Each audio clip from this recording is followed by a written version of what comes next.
Should we?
Y'all think a nigga care about you, because that's the game.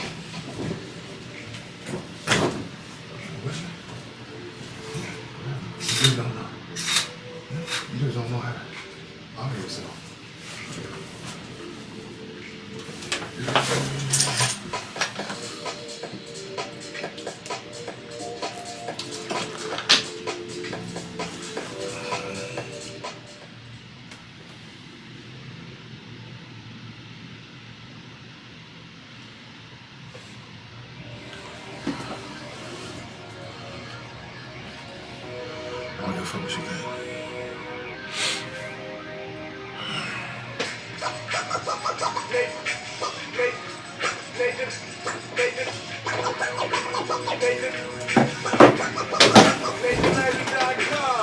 Mr. Ivey know the show must go on. Across Cincinnati, man, I put on. Tools, man, another flame meat for me to cook on. Raise stars, close this, yeah, too strong. Team I chop it up in the chop shop. Top notch with the king flow, the hot shot. Cops watching, listen to the real. Jumping like hopscotch, nobody harder than no, fake not. Not only citywide, but nationwide. Superlative, keep it locked like the Haitian guys.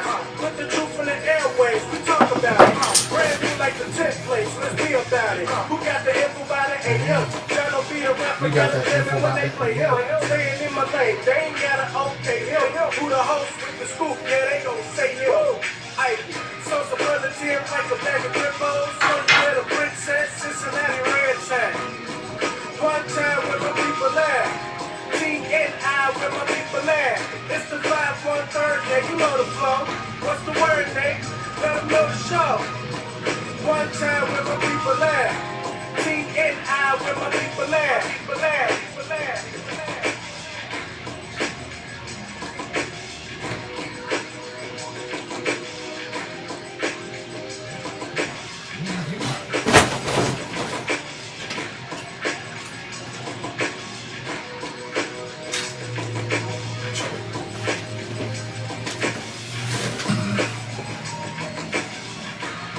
Hey, good morning, everybody. Welcome back. Welcome back. Hope you're doing well. It's the Nathan Ivey Show, live, local, and vocal, brought to you by the good folks over at Sin Digital Media. Good morning to you. Let's get back into it. Now, the show's going to start very, very fast. I got a guest lined up at 8 a.m. As a matter of fact, I can see him backstage right now. And you might remember him. He's been on the show, multiple times over the years and a few times since we've been doing the digital thing. His name is Joe Eaton, and he is with the Ohio Buckeye Firearms Association. And, you pay attention to what they're doing because, they are a powerful force here in the state of Ohio, obviously. And we'll be talking about the CCW changes. And I'm very curious as to what's on the wish list of the Ohio Buckeye Firearms Association. So with no further ado, I see Joe is backstage. Let me go straight to him. Bring him to the stage. Hey, what's up? Good morning, everybody. Let's go straight to it. Hey, what's up, Joe? Hey, good morning. How are you today? I'm doing well. I can finally put a face to the voice, man. So this is what you look like, huh? This is it. I was looking This is back, it. you were on the radio, I think, when we first talked. Yeah, we were. We were doing it on the radio back in my commercial radio days and moved over to digital. But how are you doing today? Doing pretty good. It's another good day for Ohio gun owners and the public in general. Is it really though, Joe? Is it really? So folks don't. No, go ahead. Is it really a good day? I mean, the governor signed on this week. Now there are no requirements to get a CCW license. Is this going to make Ohio less safe or more safe? Well, my opinion and the opinion of the association are that anytime we can provide more freedom to people to make their own decisions and to get the government out of their lives, that we're getting a benefit to society. Okay, I get it. I know you said that before. So for folks who don't maybe know the details, I'm wondering if you have them. So what are the details? So what are the changes now? It's going to happen now in what, 88 days, 89 days? It'll be the new law. But what are the changes for CCW holders in Ohio? Yeah, the law will take effect in mid-June. I think the exact date's the 13th or the 15th, something like that. Ohio is now active what is known as constitutional carry or permitless carry. We joined 23 other states that have already had this. So basically, if you meet all the requirements to get a concealed handgun license, you can go ahead and carry a firearm concealed with the same rights and restrictions as if you had the license, without going through the licensing process of paying the fees, the training, the background check, and all that. One other part that this law cleaned up somewhat is the duty to notify when you're carrying concealed and are approached by a police officer. It used to be a crime if you did not promptly inform the officer. So now the police officer has to ask if you're carrying a firearm. At that point, tell them if you are carrying or not. So again, one of those areas a lot of people are getting pulled up and making criminals out of. Otherwise, honest, law-abiding people may have simply been in a car accident or something like that and forgot to properly notify. So we think that's a good change also.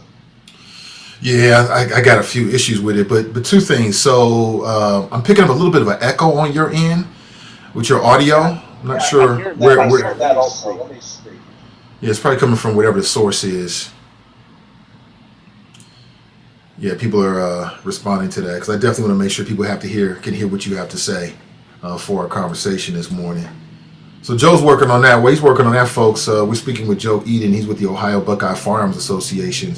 And I'm very curious as to what they think about the CCW changes. And then I'm also going to look to the future. Like, I'm very curious about what's on your wish list. Like, what next? Because it seems like whatever you guys want, the governor gives it to you. That's what it seems like, right? So I'm curious. I'm curious as to what's on your wish list and what we can expect for the great state of Ohio coming up next. Somebody wants to know, you logged into 2 devices? No, I've got my headset. Use it. Generally, it works the best. Okay. Could be that.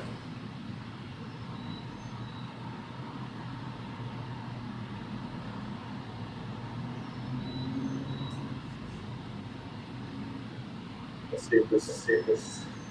What?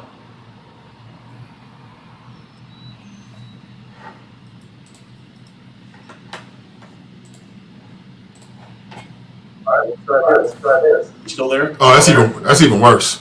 That's even worse. I'll tell you what. We might just have to just go old school with it, Joe, and have you give me a call this morning. I love that the video element of it, but people being able to hear you is just super, super important. That sounds good. I'll dial back in. Okay, great. Okay, so Joe's gonna dial into the show, and I'm gonna put. I think I've already given him the number, but if not, let me send it to him real quick. So I definitely want to have this conversation this morning. Hold on. Okay, here it is, 513-873-7134. Yeah, my apologies, but you already know how this is. It's less than a perfect science, and everybody has different connections and microphones and things like that. You can see I'm using something like this, and from time to time, we still have some issues. I mean, it's going to happen. So I just sent him the phone number. and he can just give us a call, and it'll just be a much more pleasant audio experience. Good morning, Joe. Can you hear me? Got you now. All right, there it is. There it is. We got Joe Eaton back, everybody, with the Ohio Buckeye Firearms Association. So that's the lay of the land in terms of the new CCW changes. Now, why was that so important? I mean, what was the big problem with the way that the CCW requirements were? You know, why did your organization have a big issue with it? Well, it wasn't again so much that we had an issue, but we're always looking at how can we get the government out of people's decision making when they're especially around the protection of themselves or their family, and how can we expand the freedoms of Ohioans to live and enjoy their lives in the best way possible. And so again, providing more options to people, I think, is a benefit, because there are certain people out there, and when we passed concealed carry, we added in the temporary emergency licenses, which would allow someone to immediately go get a concealed carry license if they felt that they were in immediate need of it. This is just one more option that people can have, that if they choose to. The concealed carry licenses will still be available. People want to go through, and we recommend, no matter what, to go get the training. But also for people who want to travel to out-of-state places that do not have constitutional permitless carry, you need the license from Ohio for reciprocity. You also need the concealed handgun from a license from Ohio if you're going to be dropping your kid off at school or entering into a school zone. You still cannot leave your car or automobile, but federal law requires the license to even enter a school safety zone. So, there's still quite a few good reasons out there why people will look to get the licenses, but, it just gives them one more option. Yeah, I've heard that term constitutional carry. I just don't understand it. Now, I'm no lawyer, Joe. I took a few college courses. When I was in college, I was on a fast track to get a law degree and then got into media. But I know enough, I've learned enough to know that the U.S. Constitution was drafted by the framers so it could be a living document, so it could change to reflect the changes in American society. Back in the 1776 era, man, I mean, firearm technology was nowhere near like it is now. Like today, you can kill 30, 40, you can injure or kill 30 people in 60 seconds, depending on what kind of weapon you have. And so, the opportunities for individuals to be mechanisms for mass destruction is much, much different than it was 200 plus years ago, right? Don't you agree with that? Well, I'll agree in some parts. There's other parts that I think you're off a little bit on. I mean, yeah, the Constitution is designed to be changed, adapted, amended, but so far, but that does not still change the underlying principles that we all have the right to keep ourselves and our families safe. And, that's part of what the Second Amendment at the federal level says. But, even the Constitution of Ohio is even more clear. It specifically says the right of Ohioans have the right to keep arms for their defense and security. And, that is part of the Constitution. The word constitutional carry, truthfully, that's a marketing term, which, the pro-gun side is finally trying to catch up with the people who want to restrict firearm ownership, and learning that words matter and these marketing terms can be powerful to not only your base but to the general public also. But going back even to what was available at the time of the writing of the U.S. and the Ohio Constitution, there were no limits put on place. The technologies that were available to the governments and to the military at the time were readily available to the citizens at the time. So, when these were enacted, the citizens of the United States and of Ohio, they had access to quote unquote the same military weapons that were available to the armies or to the governments, even up to cannons and other indiscriminate type of weapons also. So, if you look at it in that light, then the ability to own any military weapon was what was put in place when the Constitution was written. We have severely rolled that back, and with good reason in a lot of areas as we've gone forward in the last couple hundred years. Yeah, I mean, because not only has firearm technology changed, but people have changed. The family structure has changed. The access to drugs has changed. a lot has changed. We're different. And, you know, I think that's the reason why the Constitution was constructed to be a living document. And it was probably the smartest thing that these former slave owners really ever did, was realizing that we don't know everything. So let's make an organic document that can change to reflect the changing times, which I feel like I've said 3 times now. So, and you know me, Joe, maybe I'm a little bit different. I mean, I'm pro Second Amendment. You know, I do CCW. You know, we've started classes. We promote that. Responsible firearms. Listen, in a gunfight, I ain't trying to get caught lacking. We all going. I believe in that. But when I look at our society, I feel like we should have some stopgaps, some sensible stopgaps that don't impair, you know, honest Americans from getting their hands on firearms, but just give us a little bit more red tape, a little bit more caution, because we might stop somebody that might do something terrible and kill a lot of innocent people. But what's next for what else is on the Ohio Buckeye Firearms Association's wish list? Because I mean this. It seems like whatever you guys want, the governor gives you. You want to stand your ground? You got it. You wanted what's the change with CCW? You got it. So what else is on your wish list that you would like to see in the state of Ohio? I'm just curious. You know, there are not a lot of really big ones, such as we saw with, you know, the change to duty to retreat, the change of where you are now in self-defense, you were actually innocent until proven guilty, where prior to that, the burden of proof was on the crime victim.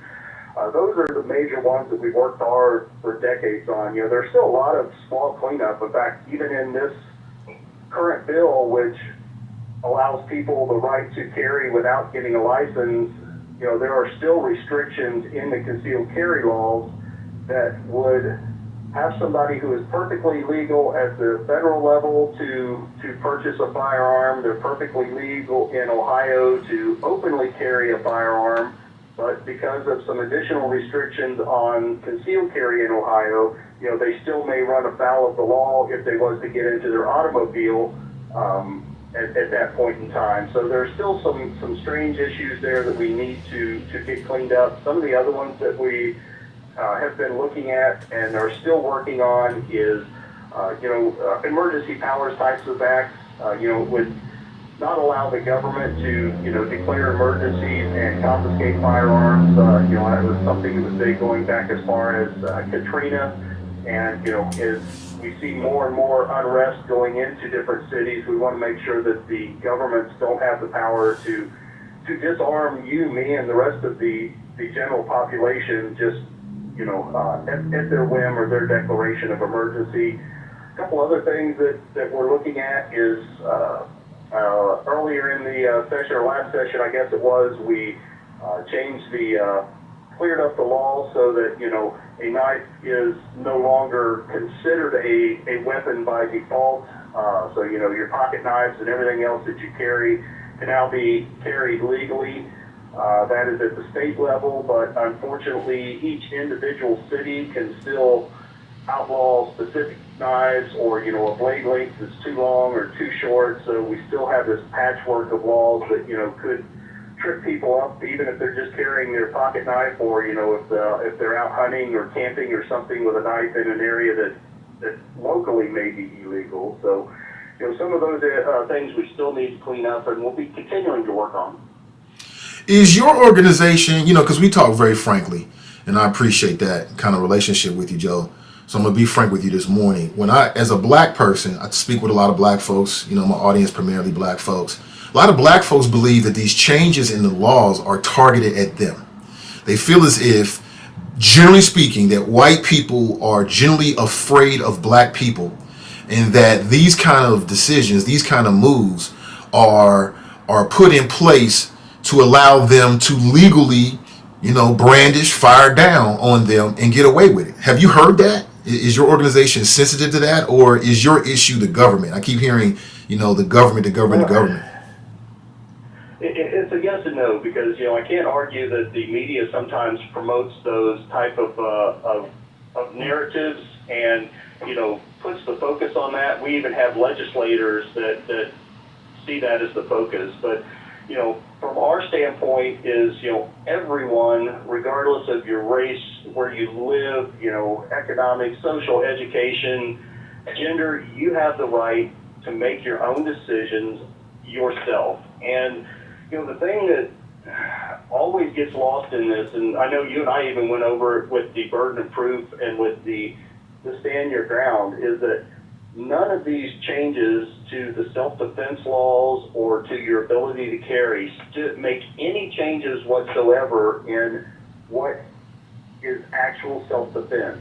And to ever claim self-defense or to ever use deadly force, you have to first be the victim of a violent crime and be in immediate fear of death or serious bodily harm. And that's where the things seem to go off track there, is that yes, somebody can go out and claim that something was self-defense when it was actually intentional, but again, that does not meet the requirements of the law for self-defense in Ohio. Now, you and I think, both agree that the Justice Department is by no means 100% even, fair, or even sensible, but, that is an entire other issue that, if we can get the silly laws that make criminals out of otherwise honest, law-abiding people out of the way, that in and of itself allows the court system to work better, because if they can't charge people, they can't attempt to prosecute people, we can't have, we don't have people that are, being punished for crimes that really, were just crimes of code instead of actual crimes. If that makes sense. Yeah, I follow you. Speaking with Joe Eaton, he's with the Ohio Buckeye Firearms Association, and I appreciate his time this morning. But just to go back to the point I was making about black people in Ohio, it's not just a media contrivance. It's not just propaganda. I mean, black people in this state feel that way. I hear it all the time. They feel as if they're being targeted, that these are legal maneuvers that are being put in place so that they can end up dead or end up shot, and that the person that shot them can walk away. And a lot of people harken back to Trayvon Martin and George Zimmerman. In that case, he basically stalked this boy and approached him and started the fight. And when physically he couldn't deal with it, he pulled a gun and got away with it and claimed stand your ground. And a lot of non-white folks are looking at that like, hey, man, I wonder if that can happen to me here in Ohio. That's like a real fear. And it's not just a media thing. It's not just a political thing. I mean, that's how people generally, I've heard, feel about it. And I'm just wondering if that's something that is even considered by the Ohio Buckeye Firearms Association, or even in the circles that you travel in. It is, and I mean that's a tragic mindset, because again, a lot, unfortunately, of the people in the urban areas, there is a lot times more concentrated violence in those areas, and removing the restrictions for being required to have concealed carry, that removes the financial burden, removes the the time burden that it took somebody that, regardless, may be a single parent out there trying to hold down 2 jobs and, some gigs on the side, giving up an entire weekend, coming up with the fees to take the training, to get the license, removing those burdens helps everybody in general. And you're right, there are situations, looking at the Trayvon Martin case, it really is one of those that you can't, when did it start? I mean, you're exactly right. It was the worst decision ever that he made to get out and start following him around, to continue to follow him, to confront him. And, in Ohio, the jury could have very well looked the other way and said, nope, that was the start of the confrontation. It was not the actual physical contact that started it. But again, the laws are laid out there to work the same for everyone. And, I will be the first to admit that we see times where they definitely are not applied equally to everybody. And that is something that, has to be looked at and dealt with. But by clarifying the laws and giving the individuals their freedom to make their decisions, and to put consequences simply on the actions of people instead of on the potential actions that they may do down the road, or the ability to do something, I think makes society better, because it gives each person their own responsibility for their actions instead of giving the government and police and others the ability to basically trip somebody up on things that, or otherwise most people would consider innocent actions. I mean, should somebody be arrested and charged with a crime because the pocket knife or camping knife that they have, has a blade that's a half-inch longer when, they have no thought whatsoever of using that against somebody except for to protect themselves. They're carrying it as a tool to camp or to cook, and, that's the type of stuff that we have to do, is remove those chances of people being caught up in stuff or being targeted because of race or other by the government or police, and take those tools away from them so they can't do that as easily.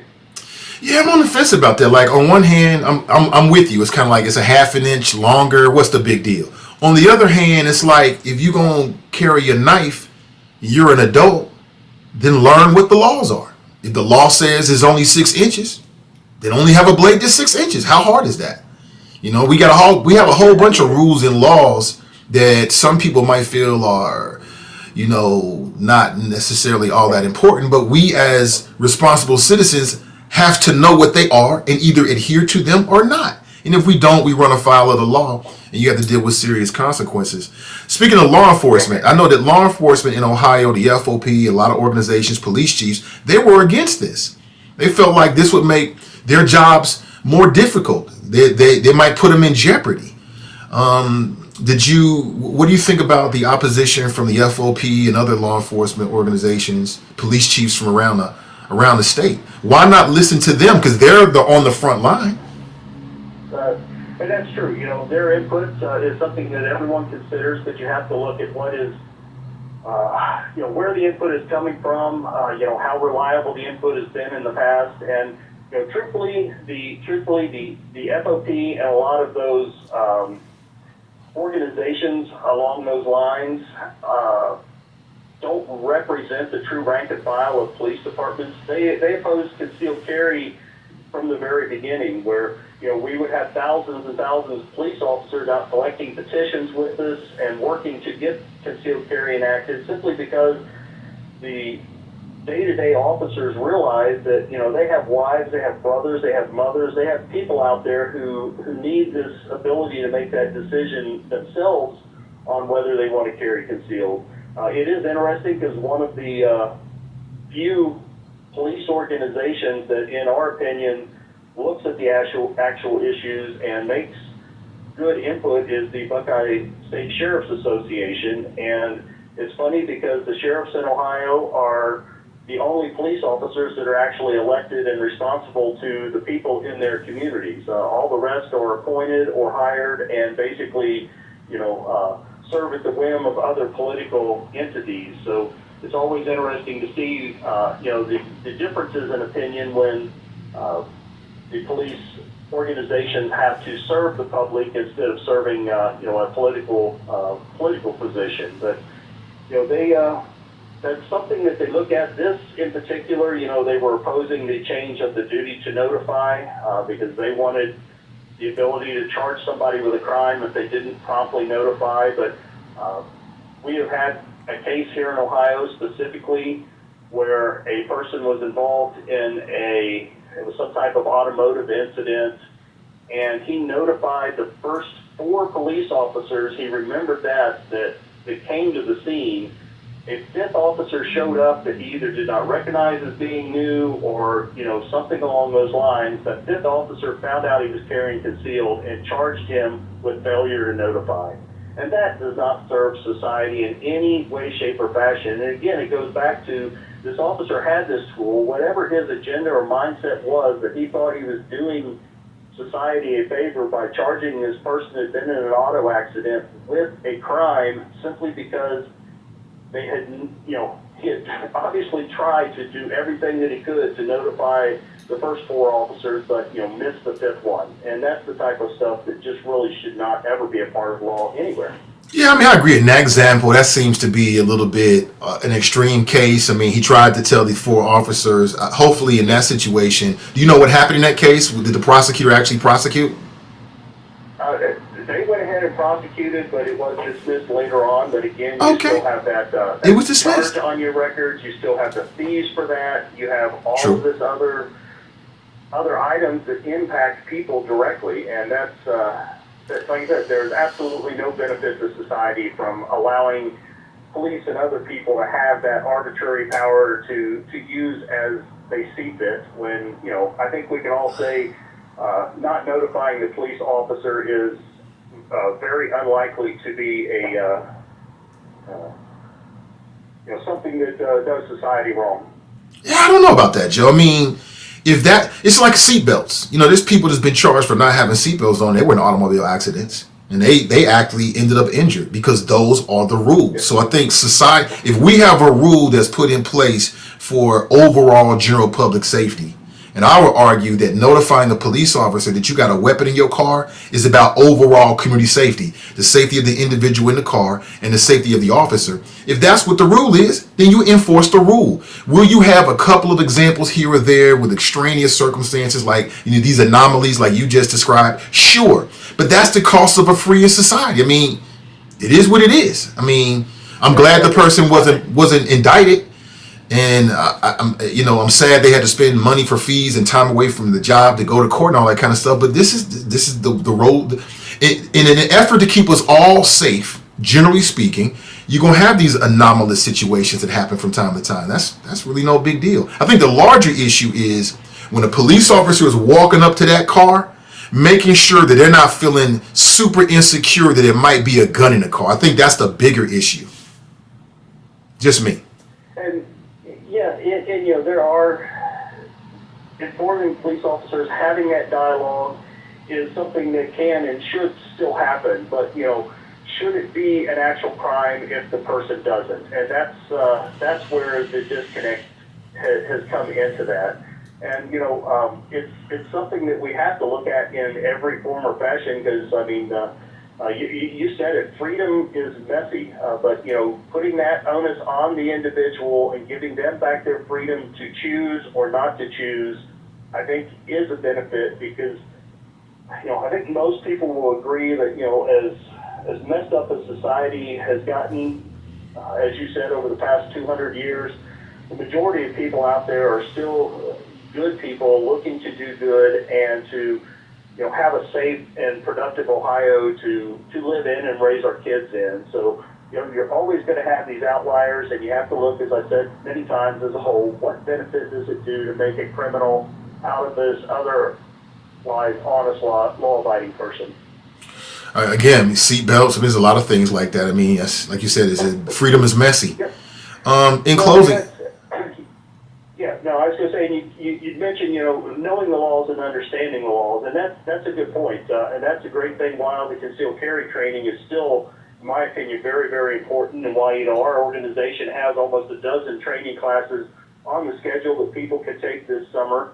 But, you know, the problem is that, you know, just think about your daily travel. If you travel down to, you know, the aquarium in northern Kentucky, or you go downtown for a baseball game, do you know every single city, jurisdiction, township that you cross through, and would have to look up every single law in there to see if their law for a knife or a firearm differed from the one that you live in and work in? And that's where, you know, like you said, knowing the laws is one thing, but being able to look at every single political subdivision really, again, creates an issue that we shouldn't be creating in the laws. Is that really an issue, though? I mean, it's a hypothetical issue, but in a practical terms, is that really happening with people? You know, it was with firearms ahead of time. Now, knives, again, I don't know. But again, why would we ever, and, you know, especially as you mentioned, you know, the ideas in your community that, you know, these laws are put in place, you know, to jeopardize them. Why give any option, even if it is quote-unquote hypothetical? We've heard that before. Well, you know, nobody's ever prosecuted from this, so why should we change the laws? Well, you still have that ability, and while, you know, this prosecutor or this police chief may not use it improperly, why would we ever want to keep it in place where somebody later on could use it improperly? And that's, That's the key point is, the power has to lie with the people, not with the police and the government. We restrict their powers the way we see fit. And that's the thing that seems to get lost is, the government is supposed to serve us and do what we want. And, I heard your show yesterday talking about the elections and how elections matter. And we've said that time and time again. Elections have consequences. And that's why, your listeners have got to get out there. Primaries are a great time because, find the people that truly 100% agree with your issues, work for them, volunteer for them, knock on doors, make phone calls. Every vote you cast, a vote cast in the primary is worth about 4 times what a vote cast in the general election is, simply because so many people don't show up for the primary elections and make that initial decision. Joe, again, I appreciate the time, man. Last question. Well, maybe it's a multi-parter. So one, in general, what does your organization have over the governor? Again, it seems like whatever you want, you get as it relates to gun laws. And then secondly, the more serious question is, I know your organization does a lot, but do you have a lobbying arm? Do you lobby directly to the governor's office, to state reps, state senators? First thing is, why does it seem like we always get what we want? Well, from our viewpoint, it's because the changes we're asking for are the right changes to be made. There's always going to be that argument back and forth on it, but, truthfully, that's all we hold. We're an all-volunteer organization. Well, I take that back. Our association side, and, there are actually 3 prongs to what people think of as Buckeye Firearms. I mainly do my volunteering with our nonprofit foundation, which is an educational and safety charity. We have the association, which is our general advocacy side that, informs people, helps train people. And then, yes, we do have a specific political action committee that works directly with the politicians, works specifically on different legislation. But truthfully, Nathan, the only reason there are 3 separate total different entities is so that we can comply with campaign finance and with tax laws and stuff like that. So, we work hard to, on the association side, do the general advocacy and educate people on the bills and the things that are out there. Political Action Committee works directly with the legislatures and with candidates. And then our nonprofit foundation is the one that has worked since back in 2006 on youth firearms safety, gun storage, suicide prevention, different training aspects on that, supporting youth shooters at the national, international, Olympic level, that type of stuff. Well, Joe, listen, I really appreciate your time this morning, man, and thank you for being on the show. And as always, man, we'll stay connected. All right, well, let's get out to the range sometime together. I'd love Cool. to get together and spend some time when we're all focused on the same thing instead of somewhat different perspectives. Oh yeah, for sure, man. For sure. I'll reach out to you via text. That sounds good. All right, Joe, take it easy, man. Bye. That's Joe Eaton, everybody, with the Ohio Buckeye Firearms Association. I'm glad he came on just to give us some more perspective. And I don't know, we just started a relationship many years ago. I'm always looking for different opinions. I mean, I have a very strong opinion, but I want to hear what the other side is. I want to hear intelligent, divergent points of view. And he can certainly hold his own. He knows how he feels. As you can tell, I just have some disagreements with him, but we don't have to be disagreeable. We can still be cool and just disagree. We just see it differently, and I just see things differently. I think it's a way for us to promote the Second Amendment and promote responsible gun ownership, and also, because of the changing times that we live in, promote a safer society. You know what I'm saying? I remember Wayne LaPierre, former president / CEO of the National Rifle Association. He once said famously that the only way to deal with a bad guy with a gun is with a good guy with a gun. On some levels, I understand it, but I think that idea has been taken way too far. And again, as a black man, I just remember Trayvon Martin. I remember all these instances around the state of Ohio and around the country where innocent black folks got either gunned down, either on some stand your ground type ish, or maybe it was a police officer. Philando Castile, somebody brought it up last week. Hey, officer, I'm a CCW license holder. And that's why it's so important that we talk to Brother Forte, because he's got that perspective as a black man in law enforcement, and he can educate us on how to deal with law enforcement, what to say, what not to say, in these very sensitive interactions. That's a very sensitive interaction. Black people and police, that's a very sensitive interaction. That is not to be taken lightly. That is not a game. It's not to be played with. And we have to educate ourselves about how we deal with that so you can go home. I want you to go home to your family. So I appreciate him. What do you think about what he had to say? 513-873-7134. Let me move on. So coming up at 9 a.m. this morning, I'm scheduled to get a Zoom style call, or call, we'll see what it ends up being, with Reggie Harris. And he's the chair of a committee on city council, the Equitable Growth and Housing Committee. And just yesterday, that committee killed the density changes, the density limits in zoning code. Remember, we spent that time yesterday talking with Liz Keating, one of his colleagues, and also Jean-Michel Lemon-Kearney, another one of his colleagues. Both of them are members of that committee. If you missed it, you can find it. I posted it in the Friends page, Friends Who Like the Nathan Ivey Show. It's a closed Facebook group, and you're more than welcome to join. Just knock on the door, and we will answer. And feel free to post. I go there every single day, multiple times a day. I mean, so many good people in there, volunteering their time, really to keep that up to date, to keep it relevant. And I post there as well. And you can check out everything. It was on City Cable. Props to City Cable for what they're doing. It's a real resource in our community to be able to stay at home and see what's happening in council chambers whenever you want to, and then they curate it so you can go back and check it out if you missed it when it was actually live. Is super valuable. And I know people tap in from time to time. Sometimes it's boring. You don't want to tap into it, but I got a chance to watch it yesterday, and it just seemed to me like Reggie Harris was not happy about the fact that his committee members voted for it to just basically die in that committee. He was not happy. So I'm going to ask him why. Among other things, if and when we talk this morning at 9 a.m. Until then, you know me, I always got something to talk about. There's a lot of things to talk about this morning, and feel free to talk about whatever. Tracy writes, let's go to the range. Yeah, he wants to go to the range. He want to take me out. But I'm always prepared. No, I'm just joking. No, I have no problem going to the range. I like going to the range. I mean, number one, you want to be proficient. You want to hit your target. And there's a social aspect to it too. So I got no problem with it. Looking forward to it. So, decide for yourself. But let me move on here. I want to play a video for you that you may or may not seen before. And my question is this mother wrong for telling her son the truth about his father? That's actually the title of the video. And the video's gone viral.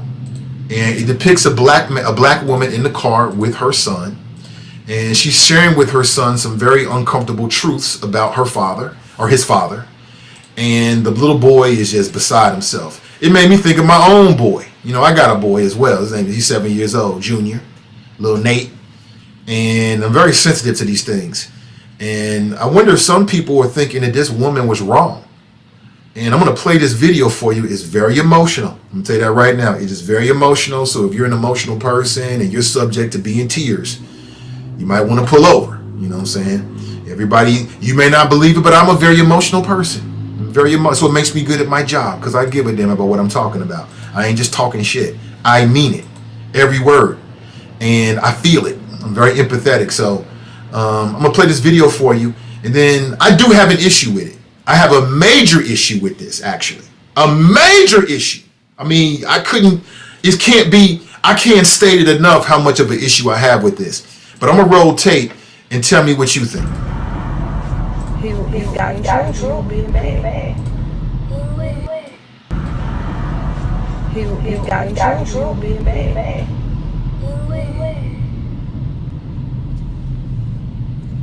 He didn't tell you? He didn't tell you we'll have to go to jail for a little while? For three years? He's gonna be gone? You okay?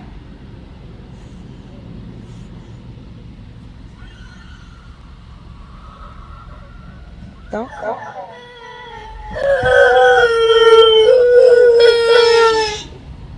What's the matter?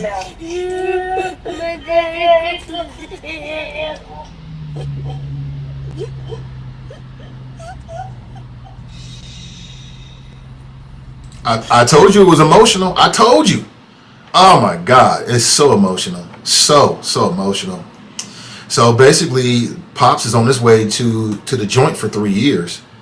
And Mom was informing her. It was the sweetest response ever. He didn't tell you? He did not. I'm like, oh my God, what?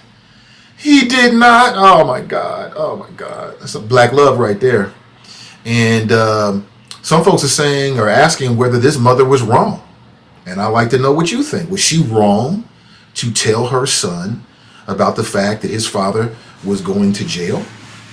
You can hit me up, 513-873-7134. Was she wrong? I'd like to know. Somebody writes, he is cute. Yeah, exactly. Yeah, it is heartbreaking. Brandy writes, why did she record it? That's a good question. But we live in a social media age where people recording all kinds of shit. It ain't supposed to be recorded. That's what we do these days. Tanika writes, what kind of mother records is nothing sacred? Okay, some people are saying they didn't hear it because of the audio. Let me play it again. Let me bump up the audio all the way as much as I can. And I'm going to play it for you again. Again, this is a tear jerker. You might be subject to drop a tear this morning. Okay, I'm going to go ahead and tell you that. You might get in your feelings. But I'm going to play. I bumped up the audio a little bit. I'm going to play it again. Hopefully you can hear it. Check this out. He got in trouble for being bad.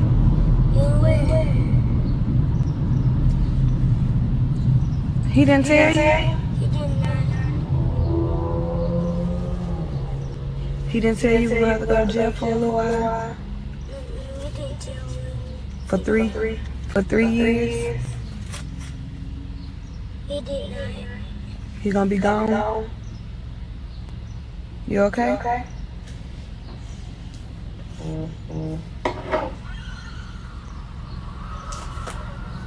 Don't.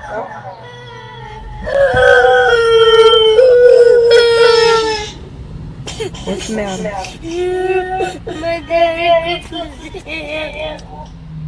I can't take it anymore. I'm not going to be able to do the show. I'm telling you, I'm a very emotional person. I have a son. I see my little boy. I got a major issue with it. And could you hear it now, Jerica?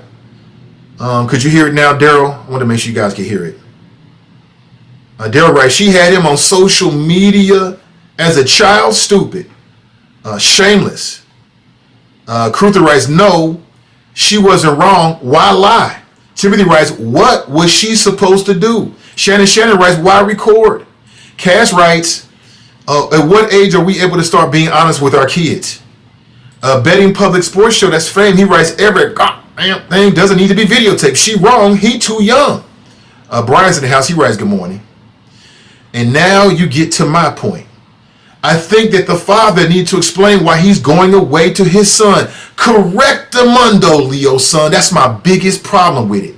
That was dad's responsibility. Be a man. You going to the joint because of your actions. That's your son. You were supposed to tell him that. Why you put that on her? And clearly you can tell from the beginning of the video that she's like, well, dad didn't tell you that. That tells me that she knows that there was an opportunity where dad could have. Dad's supposed to do that. If you flip it, if mom's going to jail, mom's supposed to do that. Now, I don't know what the circumstances are that led this man to be locked up for 3 years, and I'm not going to judge him. Sometimes you got to do what you got to do. Sometimes mistake happens. Sometimes things happen. Okay? But if you put yourself in a situation where you're about to get locked up and incarcerated and you got a child, then you tell them. You look them in the eyes and tell them. You get on the phone from the jail and you tell them.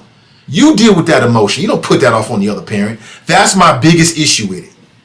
Moms, somebody asked, I think it was Cass, so what age is, too young, or what's the right age? Let me back this up here. I think I've just been talking. Nobody can hear me. So let me back this all up. Because once the show, I got to do this. I got it out of the way. So my biggest issue with the video is what Leo's son just said right here. I think that the father needed to explain why he's going away to his son. Correctamundo, Leo's son. Correctamundo. The father should have told his son that. Why? Because the father is the one, through his own actions, that's going to jail. If you flip this and the mother was going to jail, I'd feel the same way. It's the responsibility of the parent that's on their way to the joint, if you have an opportunity, to tell your kids that you going away for a while. That comes with it.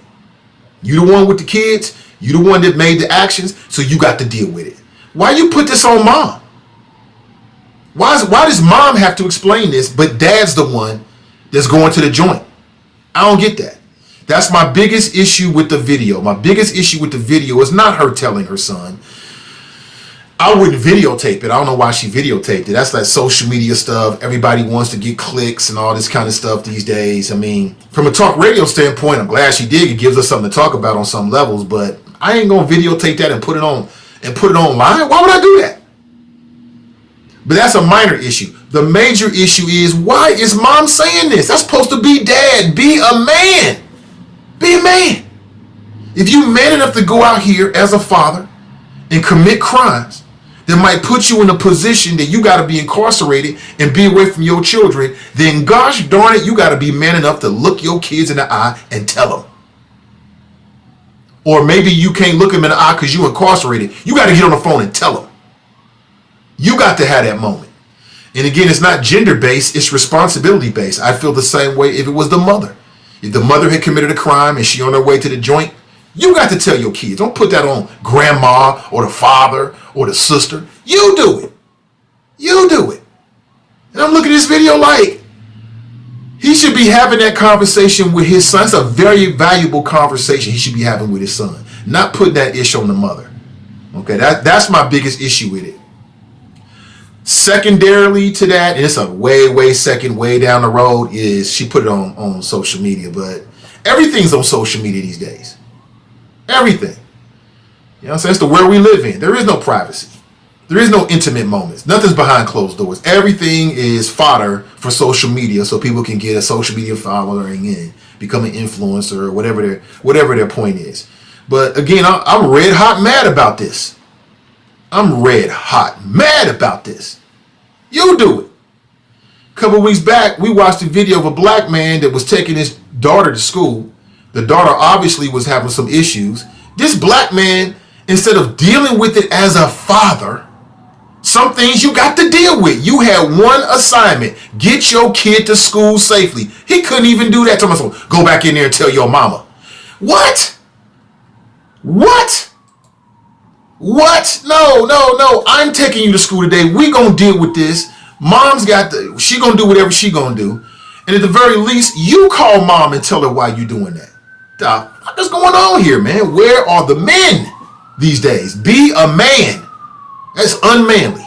If you're man enough to commit a crime as a parent, you got to be man enough to look your kids in the eye and tell them you got to leave for a little while and explain it to them and have that moment. That's all part of it, dad. Parent. It's all part of it. That's my biggest issue with it. Secondarily is why I posted on social media, which is like a distant second in my opinion. But I have no problem with mom. I'm Mr. Straight up with the kids. Whatever is what it is. And we ain't got to sugarcoat nothing. Here's what's happening. I'm not lying for you. I'm not dodging anything. Whatever you did is whatever you did. Whatever happened is whatever happened. Simple as that. If the adults involved are so whatever about kids finding out, then don't do dumb-ish. It's real simple. It's real simple. You know, being a parent, easy thing. Daryl writes, she exploited her son, make it make sense. Okay, I mean, again, I hear you. That's not my issue. I just explained to you what my issue is. That's not my biggest issue. But what do you think? 513-873-7134. My apologies. I am an imperfect creature. The flow is superlative now, but I'm an imperfect creature. And I know that I was muted for a time. It's just a part of the show at this point. It's just a part of the show. But that's my point. That's my point. I agree with Leo's son 100%. Black women, on the whole, are the worst stewards of children. Huh? How you get that? How you get that, Fane? The father committed the offense. The father had an opportunity to tell the son and didn't take it on some coward-ish. But the mom, who's forced to now deal with she got to say something to him. She can't just act like, we gonna act like we don't recognize that dad's not here anymore. She's got to say something to him. Nah, bro, your never-ending hatred toward women is showing again, Fame. Nah. Terry writes, some stuff should be private. I agree. Roots Tafari writes, that was Dad's job. And why did she record it? Tacky and messy, poor little dude. I agree with you. That was Dad's job. That's Dad's job. When you're out here committing crimes, you ain't thinking about your boy? You ain't thinking about whether you're going to lose sight of your son? Lose time with your boy? He looks like he's, I don't know, 5'6", 7, somewhere around 5'6", somewhere around there. So next time you're going to see him, he's going to be what, 8? For what?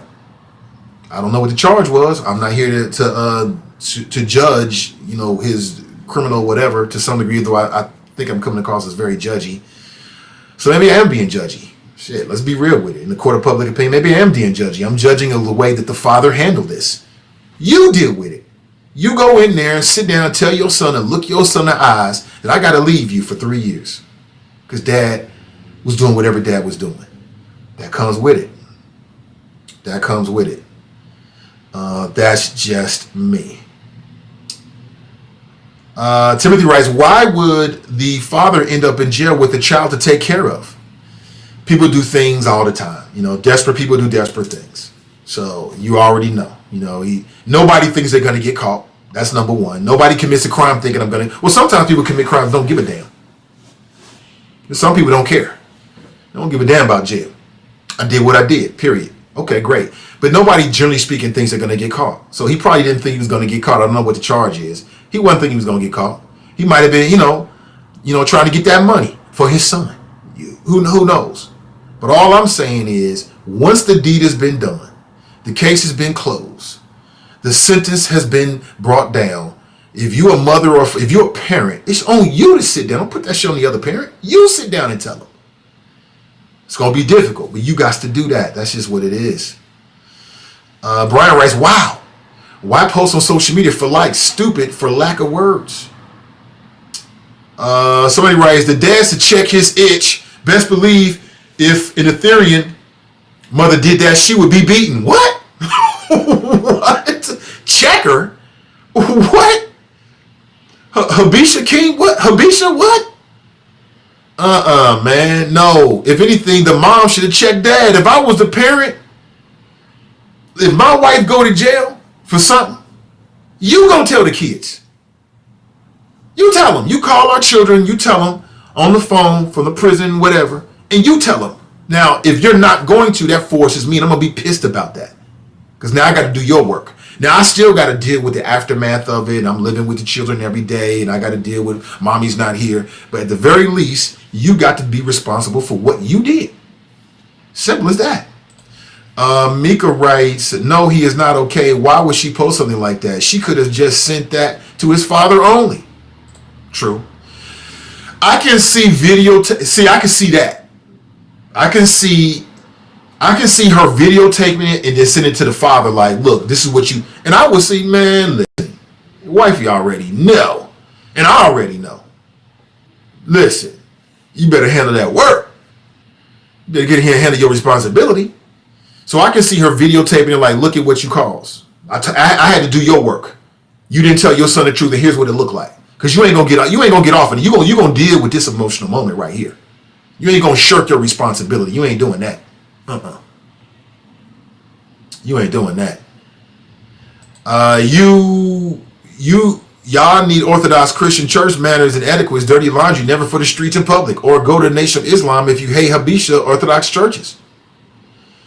Nakia writes, I don't know what that means. Nakia writes, a parent that's the party should explain to the child, correct the mundo. Correct the mundo. It's about responsibility. Ain't no thing no more. Nobody is at fault. Nobody wants to be responsible. Nobody's responsible for their actions. It's my mommy's fault. It's my daddy's fault. It's the white man's fault. It's the government's fault. It's the welfare system. It's this. It's that.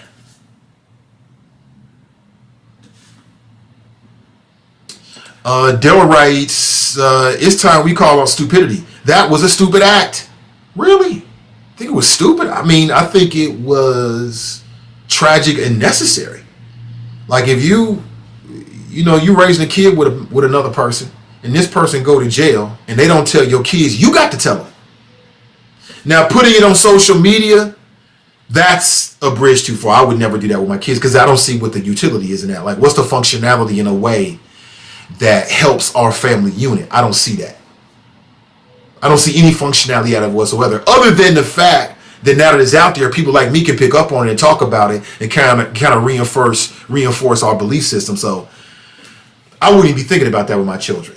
If she videotaped it, like, you know what, I'm gonna send this to dad so he can understand what I had to understand. What I can feel that. I see that.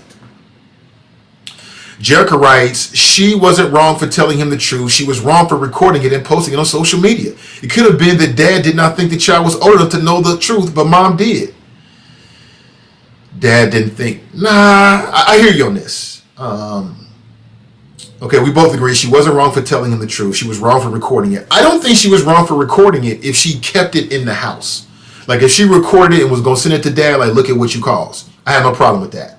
Recording it and putting on social media, I don't understand the functionality of that. I don't understand how that helps your family unit. If you're old enough to do some dumb-ish with your kids, then your kids is old enough to know you did some dumb-ish. That's the world I live in. I don't care how old they are. 3, 2, 1, I'm going to tell you. They may not understand, but we're gonna baby step this because, you know, you can flip that, Jerick, and you can say, well, were the kids too young for dad to commit an offense that would leave him away from the kids? I'm just real like that. Whatever the truth is the truth, period. I don't sugarcoat it with the kids. They ask me a question, I answer it. Dad, what's a penis? I'm going to tell you. Dad, how do you have sex? I'm going to tell you. Don't ask then. And I'm going to say it in a way that I think is appropriate to your age, but if you ask me that question, you're going to get it. Similarly, if something is happening in the household and it affects our children, you're going to know.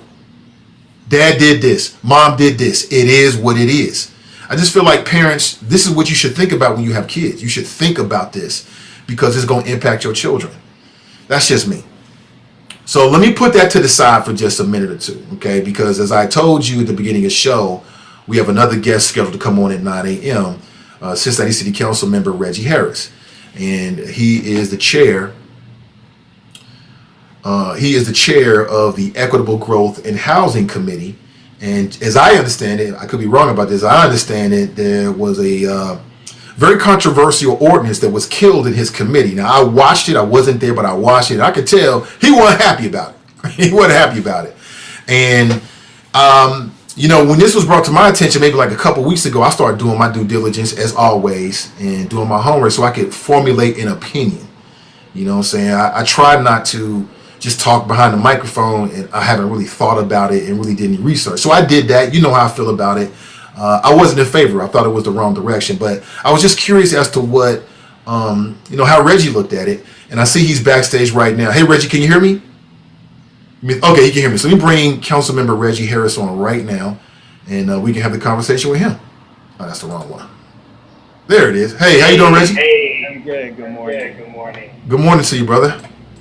Yeah. Good morning to you. Thank you for your time this morning. I appreciate you. Yeah, no, always make time for you.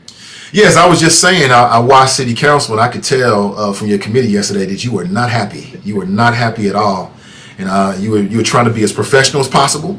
But it seemed like this was something that you had a lot of passion about, and that was the proposed changes to the rules that limit how many housing units can go on a single property. Did I describe that correctly? That you did. Okay. One of the things I learned about this argument, and I learned about this, is that it's a complicated issue that is really hard to explain. And so how I came to density and why I'm a favor against that, I worked for an affordable housing developer before being elected to council. And my role was to bring resident services, social support to residents. And I worked really closely with developers to identify $150,000, $200,000 that we could allocate to resident services. And I saw my colleagues work with the pro forma, add additional units to bring the cost down to be able to reappropriate the money for resident services. And so just on a basic math level, I just saw, oh, the power of adding units and what you can do with that money. Now, Hey, Reggie. yeah, Hey, Reggie, I don't want to cut you off, man. no It sounded like worries. you was in a good flow, but people are saying there's a lot of feedback. So can we do something's happening this morning, probably on my side. Can I shoot you our number? Can you give me a call? Because it's just a very unpleasant experience. Oh, sure. And I don't want to lose the video element, but us hearing you is the most important part. Sounds good. Okay. Okay, so let me shoot you the number here. Matter of fact, I'll put it on the screen for you. 513-873-7134. And I really appreciate you being willing to do this. We'll lose the video element, but people being able to hear you is the most important thing, and people are complaining right now. You got the number? Okay, great. So I'm going to disconnect you here, and I'll wait your phone call. Okay, thank you for telling me that, folks. I really appreciate it. If it's echoing too bad, it's just not going to be pleasant. It's not going to be pleasant at all. Good morning, Reggie. Yes. Okay, great. Yeah, we got Reggie Harris, City Council member, on the line. Okay, thank you so much. Appreciate you. Yeah, I appreciate it. So, sorry for the echo. I don't know. Nothing was on my end. I was just sort of explaining to the audience about how I came to understand density's impact on the development pro forma, which that is essentially the financial roadmap. And so I saw really ways in which when you add units, there was a cost saving.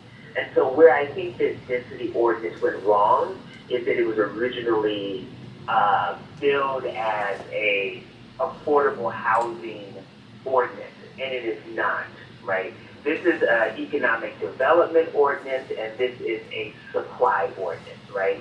And so what this does is essentially saying housing supply is low across the country.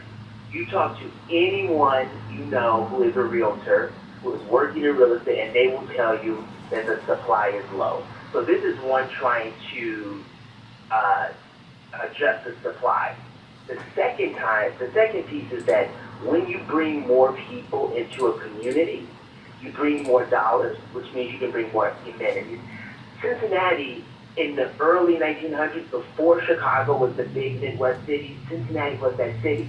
We were the example of a dense, good city. We are 200,000 people below capacity, so we have the opportunity to increase density. Now, was the bill perfect? No. I was upset with the parking minimum fees. I would have voted to take away parking minimum. But that was a concession that we made. And I guess for me, I'm a pragmatist, and I'm always thinking about how do we inch and move towards getting to where we want to go. And so I didn't feel that we had to throw the entire thing away and start from scratch, because there were some good elements in there. So I proposed a friendly amendment that said, hey, let's take what's good, let's throw out what's bad, because, the community engagement piece, the community ownership, that was clear. Community felt disconnected from the process. Let's design a process for them to come in and co-create, and let's keep it pushing. But the majority of my colleagues didn't agree. Yeah, and I can tell that you were not happy about it. So I think that's important, because originally, when it came to my radar screen, it was kind of like, this is affordable housing. But then when I looked at it, there was nothing about affordable housing, no guarantees whatsoever. And you're saying that was part of the problem, that it was billed as this, but it was really never it was that. It was about, you said, growth, right? Something like that. 100%, Nathan, 100%. And then what happened is that, so the NAACP came out against it, and in their letter they stated 100% fantastic points about priorities. Well, there are priorities that we are addressing and working on. But it was, I think, a missed opportunity to conflate this ordinance bill with affordable housing legislation, right? So from a city perspective, there are three things that we can do to build affordable housing. One is the use of our NOFA dollars. I know this is a funny thing, ability dollars. Those are our federal dollars, our home dollars, our CDBG dollars, and it's the strategic use of those dollars to build affordable housing units. Two is tax incentives. That is a tool that we have to ensure that developers are working in communities that need affordable housing, making sure that we have a spectrum of housing throughout the city. 3 is the Affordable Housing Trust dollars. It's the $57 million we have. It's a strategic and smart implementation of those dollars. That is where our affordable housing agenda resides, not in our zoning code, right? And so some people have been bringing up this idea of inclusionary zoning, and that's the idea of tying affordability to density. And my main challenge with inclusionary zoning is that it is predicated upon exclusionary zoning. You have to have zoning that's jacked up in order to incentivize inclusionary zoning. Second, I think it is a policy that sounds really good in principle and it feels good, but the data out there is really mixed and mediocre at best. And the cities that are implementing inclusionary zoning are New York, Boston, DC, San Francisco, these cities that have like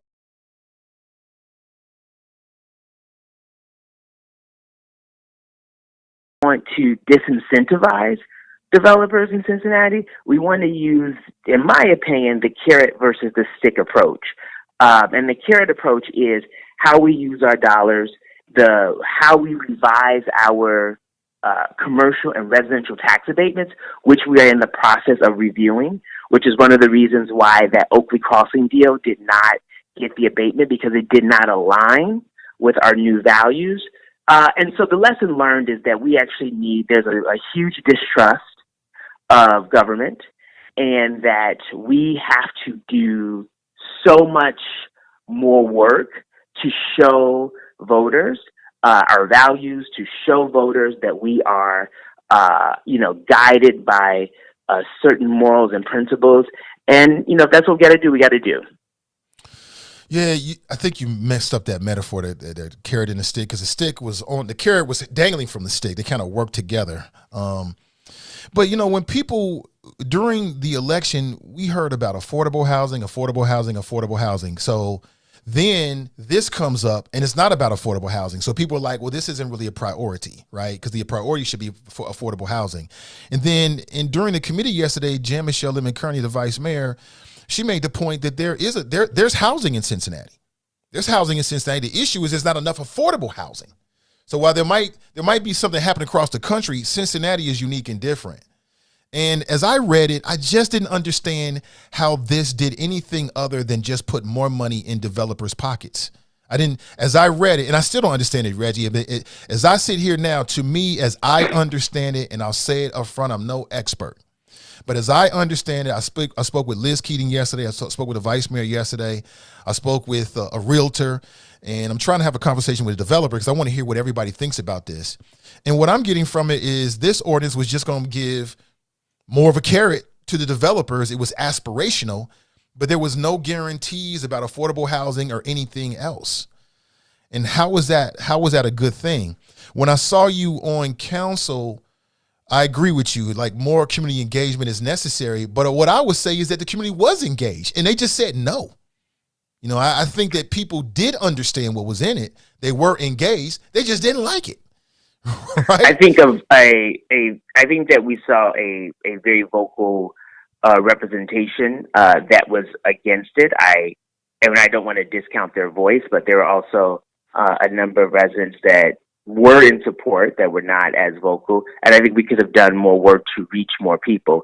But let me just say this about the affordable housing piece. So 1 month in, my office, we passed the revision of low-income housing tax credits to make applications out of Cincinnati more competitive, and we were the only city to do this revision to our low-income housing tax credit project. It was a pretty wonky and nerdy policy agenda, but it was a significant step. So we took action on affordable housing 1 month in.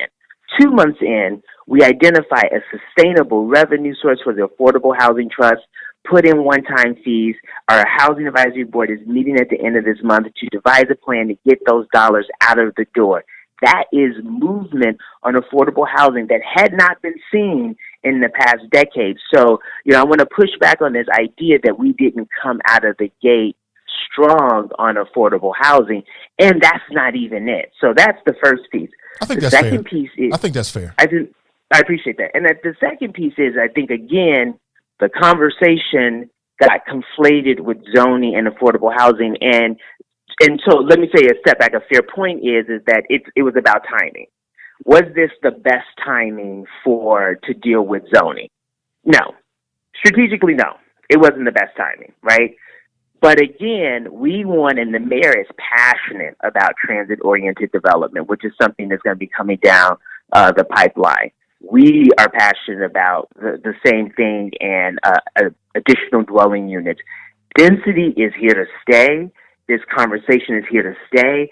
And so even though Councilman Keating sponsored the ordinance, as sort of the housing guy, quote unquote, I saw a real opportunity to begin to really advance this conversation and lean into it because I felt that it was important, right? So I do understand the criticism that was like, oh, this timing is off, but the substance of it was great. And to your final piece about density, I think that you have to, if one does not believe that the law of supply and demand is not real, then you're not going to believe the density piece, right? And I think that there are a lot of people who equate supply and demand with trickle-down economics. But again, I encourage you, and Nathan, I appreciate the work that you do. Talk to property managers and property owners, right? They will tell you when there is more units that come online in a neighborhood, they adjust their rent prices. And so what we're talking about is it may not impact the rent costs for extremely low or low income housing, but that kind of workforce, sort of middle income is not luxury. It's like at market rate or slightly below. Folks who we're seeing that are living in buildings that don't have subsidy and their rent is spiking up 40, 60%. You bring more units online in communities around the city, that makes landlords' pricing have to be more competitive. Talk to landlords. They'll tell you. Landlords will check each other. If someone comes in the community undercharging what's happening there, they'll call each other out. So that is how it impacts affordability through increasing supply. So that is the main sort of, Reggie, that's theoretical. There. That's theoretical, but in practical terms, is there any place that you can point to in Cincinnati or anywhere where that's actually happened? Because when I look at over the Rhine, I mean, they've got spaces available, but people can't afford them. I think supply and demand is a real theoretical thing, but I think there's some other factors in that, like affordability. Like you can have all the spaces available that you want in the OTR, but if I can't meet that price point on a monthly basis, I can't afford it. So what does that mean? That means you're segregating among income, among wealth, right? I mean, that's just logically is kind of seems like that would happen. Well, I think that people use the example of over the Rhine, and part of that example is that people want to live in over the Rhine. Over the Rhine, you have density. Pendleton, you have density, and it's a very desirable place to live. And therefore, the supply and demand theory is alive and well in OTR because the options for other neighborhoods are not particularly as great. And so the idea is that when you start to invest and create opportunities citywide, you take the pressure off of these neighborhoods. Listen, yes, is some of this stuff, like, do we have examples of this in Cincinnati? No, because building equitable cities in the United States of America does not exist. Every city that has some sort of mission to think about righting the wrongs of racist policies are doing things that are innovative and first time. And so I say to everyone, show me a city that is just, not racist and the policies are just doing just fine for Black people. It doesn't exist. We are trying to figure it out. We are trying to say, like, okay, what are the principles that could work here? How can we do it responsibly? How can we do it measured? Building cities that are equitable is a brand new thing that we are in the forefront of doing. And so there has to be a spirit of innovation. There has to be a spirit of like, let's figure this out. So which is why I'm fine being in the trenches and, duking it out and figuring out how to move forward because there is no blueprint for this work. There's no blueprint. Okay, I hear you on that. And again, I mean, just put yourself in a position of a developer, Reggie. I don't know if you develop projects or anything like that, but let's say that you're a developer, you developed a project that's got 4 units. and each of those units are selling for $2,500. That's what the market is giving you. You change the zoning density rules, so now I can put 2 more units there. Are you going to sell them for $2,500, or are you going to sell them for less? You're going to sell them for $2,500. But here's the thing. But almost I know of no. Let me not say this. Let me say it this way.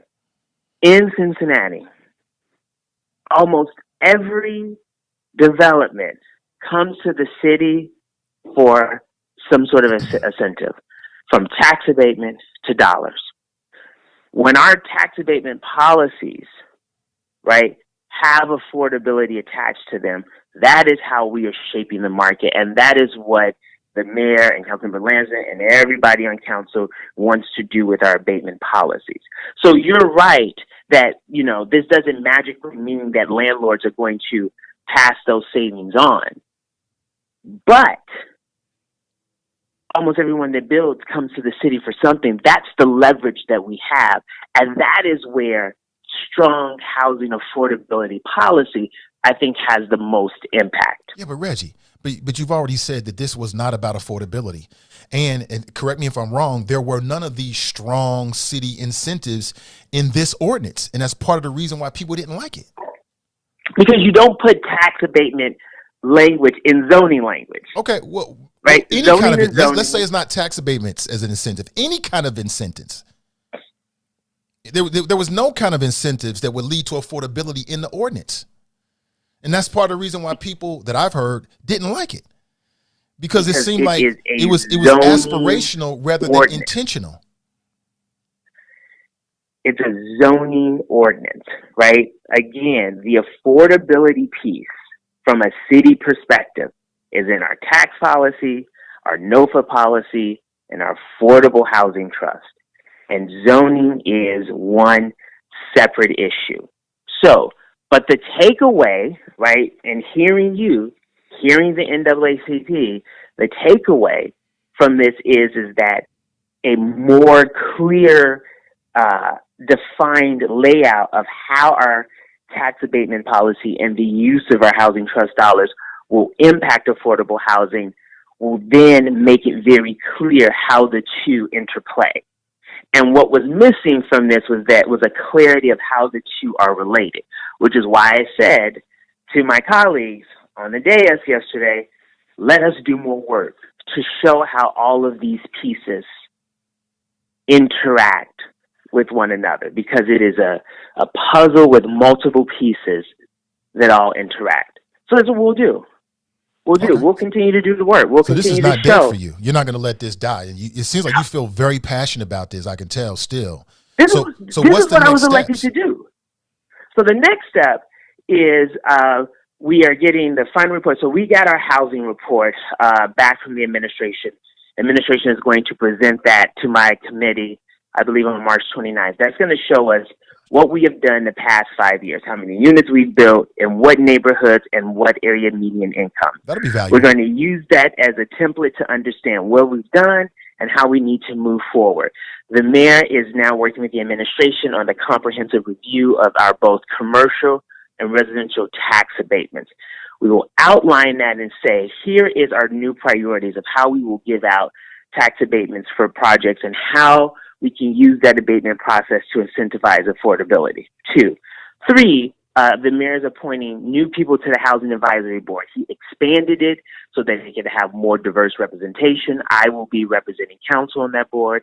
And then we will have our guiding documents to show how we will use those dollars to support affordable housing and to support affordable home ownership. Right? So we will lay those out. And so then the process will be very clear. The incentive structure will be very clear.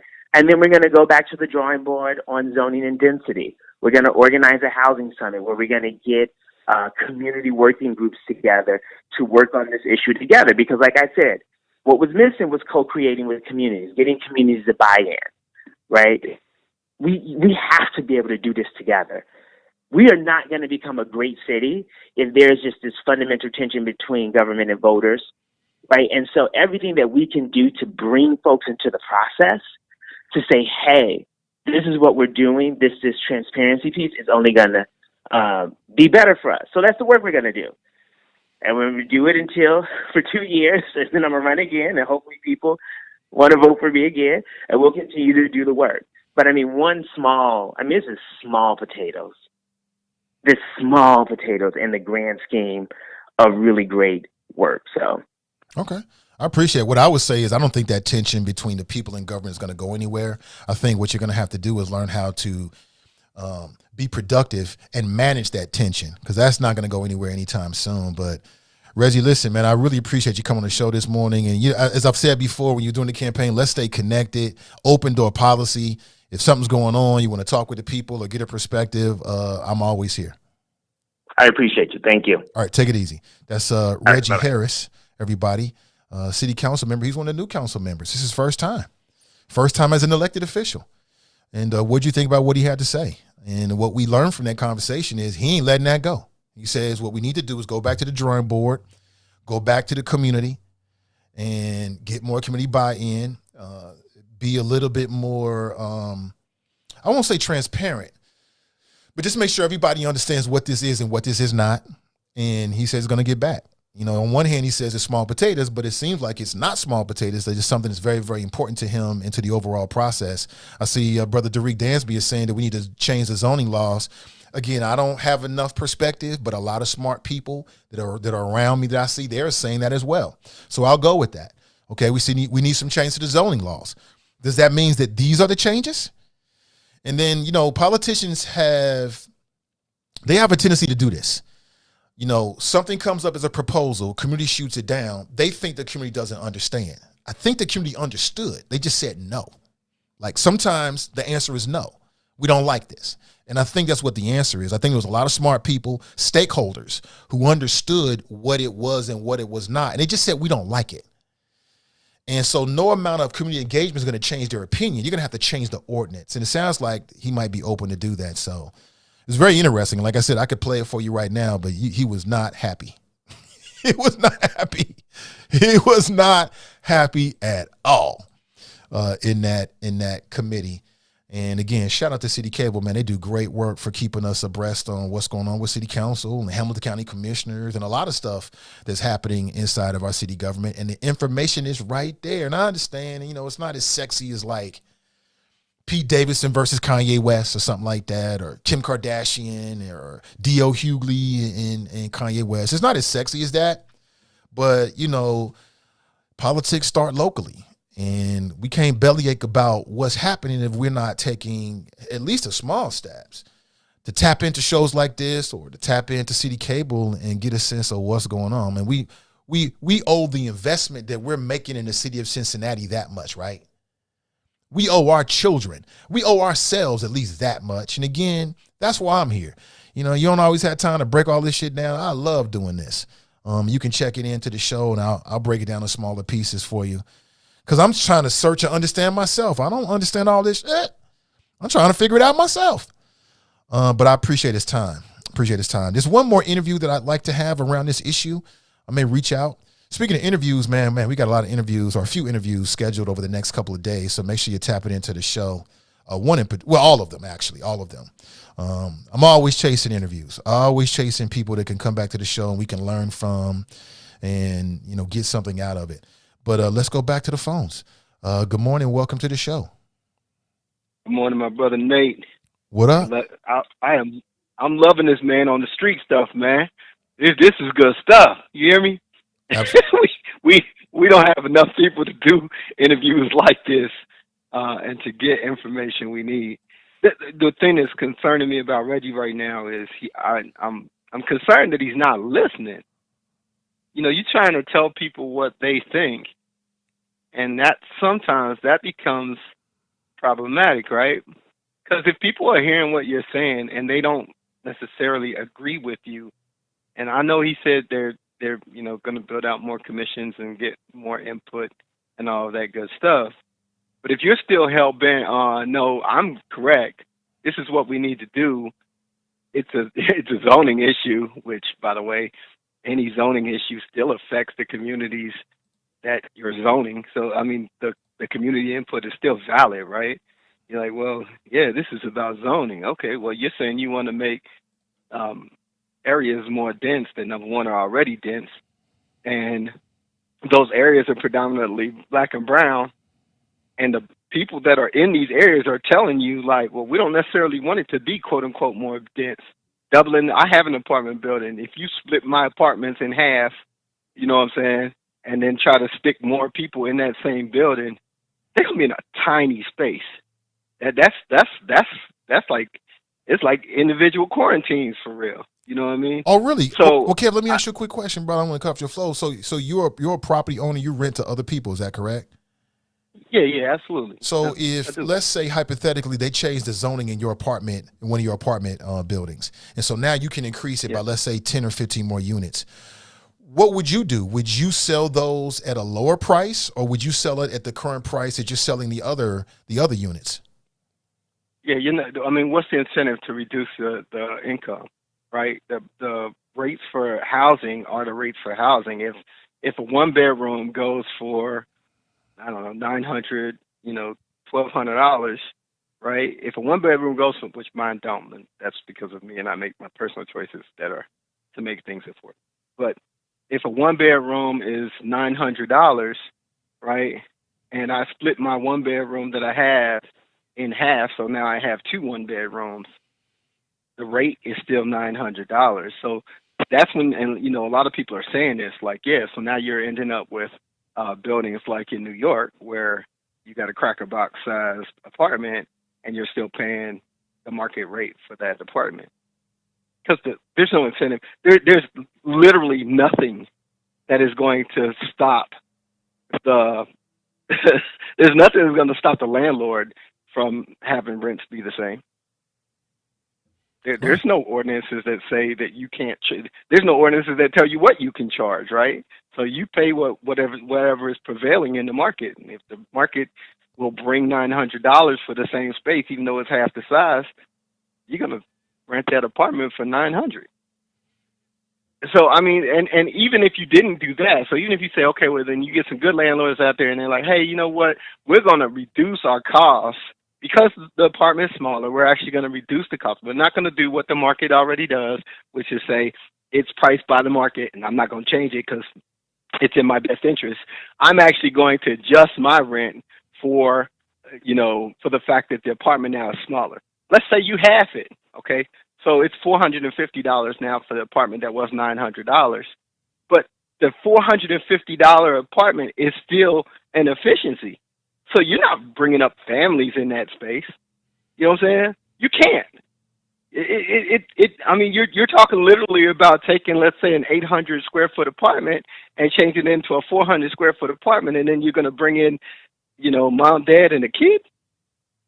That's not likely. So now you're building out single family or single person dwellings, right? Which, let's be honest, there are people that are single who need places to stay, but these tiny ideas, so it's like tiny houses. If you buy a tiny house because you want a tiny house, that's amazing, right? If you buy a tiny house because the only thing available is a tiny house, that's horrible. So, the biggest thing about the density issue, though, is what Jan Michelle said several times yesterday. You're only targeting areas, right? You're only targeting the 23% of the market right now that's pretty much black and brown, and is already dense. You're not targeting the areas that are single-family homes like Hyde Park and places like that. You're not. Because Hyde Park will tell you flat out, we're not going to build that. We're not going to allow you to build that. They're going to get you caught up in committee. They're going to get some attorneys in. They're going to do everything they have to do to say, we're not building those. Those don't bring value to our neighborhoods. We do not want that. And so, my concern again is, you should want the buy-in. And I've given this example before, and this is the last thing I'll say. One of the commissioners who has since passed, and much love for him, he's since passed, Mr. Portune. We sat down one day when I was representing Roselawn, and they had a developer that wanted to do some things, and Mr. Portune said, this man wants to do something for you guys in your neighborhood. And I said, well, I got to say to you, if if you're saying that they're going to do it for us, but they don't want our buy-in, it sounds like they're going to do it to us. You know what I'm saying? We don't want you to do things to us. We want to have input. We need to have buy-in. We need to literally be at the table. So when you say that you're going to do something in my community that you're never coming to, unless you're coming to get some votes or you're coming to stop by, right? I don't have to feel like y'all came in here and did it to us again.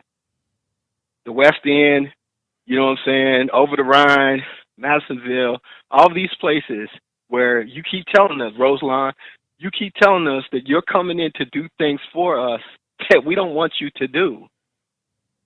Man, I'm telling you, if you give me a meal that I can't eat, right, I'm allergic to fish.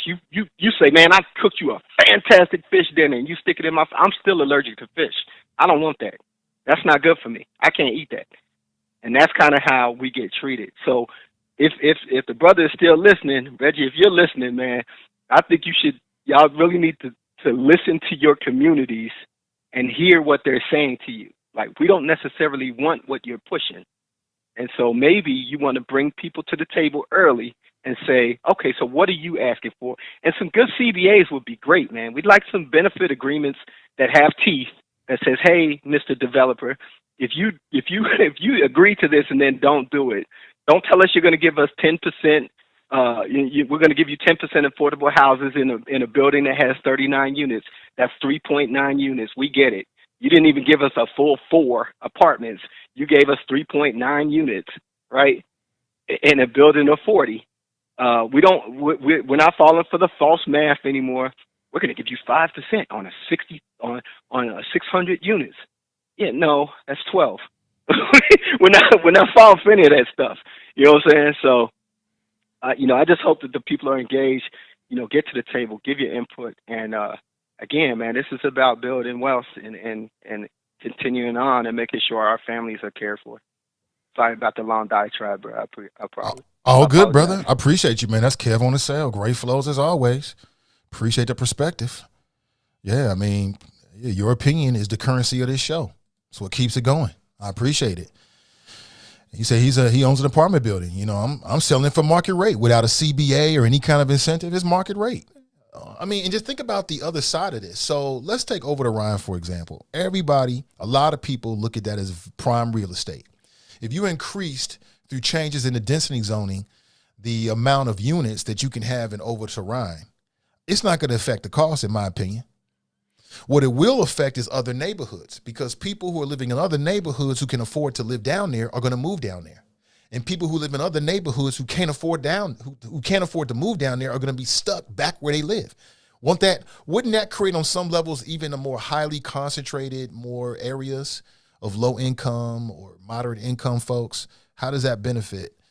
I don't know. Well, I'm glad we had a conversation with Reggie because, after what happened with City Council yesterday, I wasn't really sure about the conversation. I thought, let's think about the future.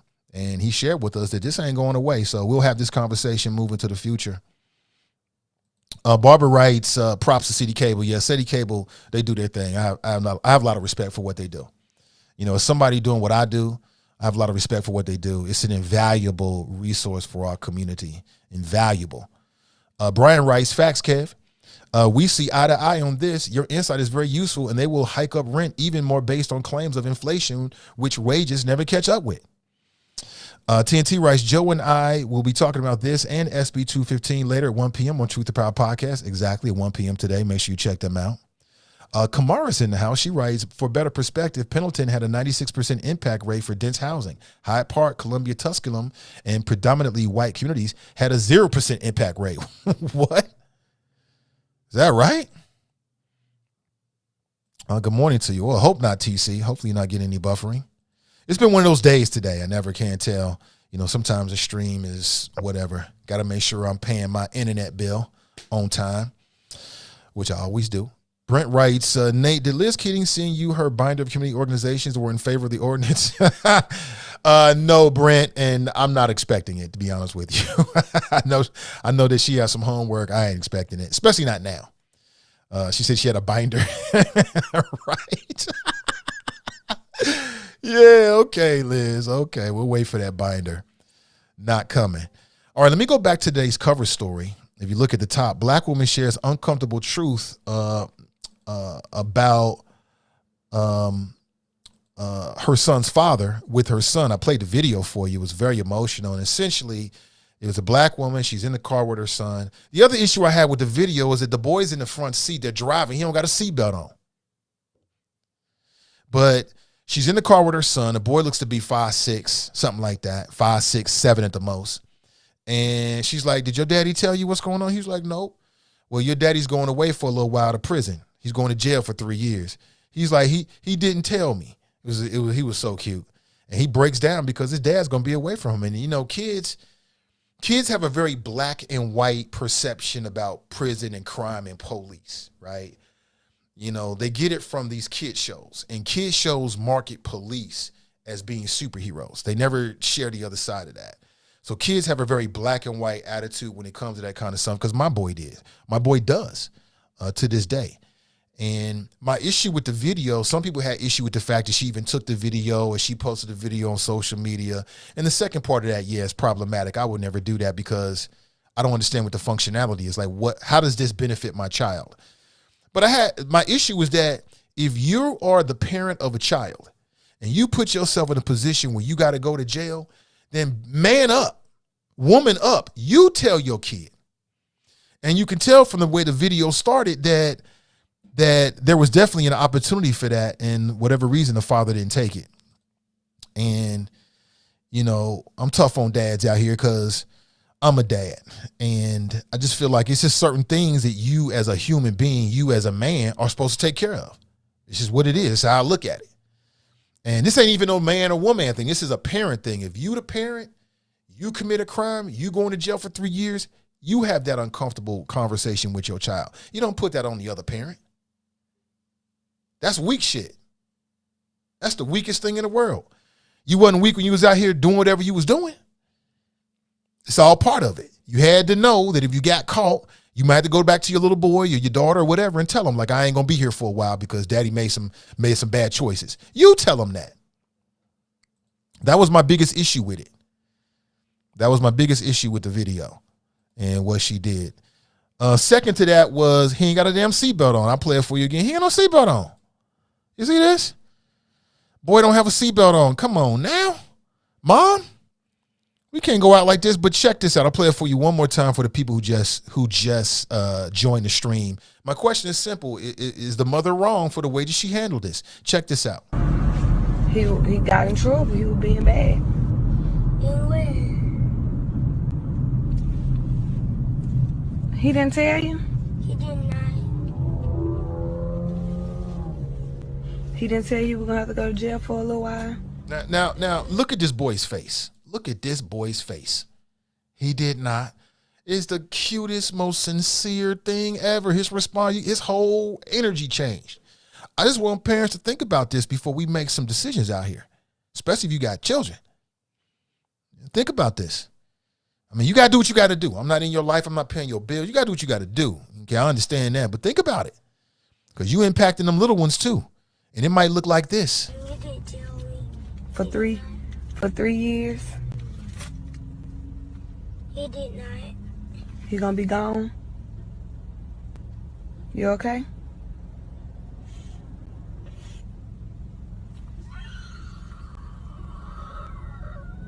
Don't cry.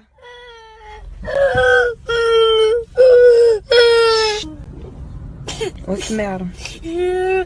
My daddy goes to jail. So we don't think about that as parents when we out here doing that dumb shit or running our capers or whatever the hell leads you to doing that kind of thing. But woo, Brent says the father was wrong for not telling his son. Correctamundo. The mother was wrong for posting on social media.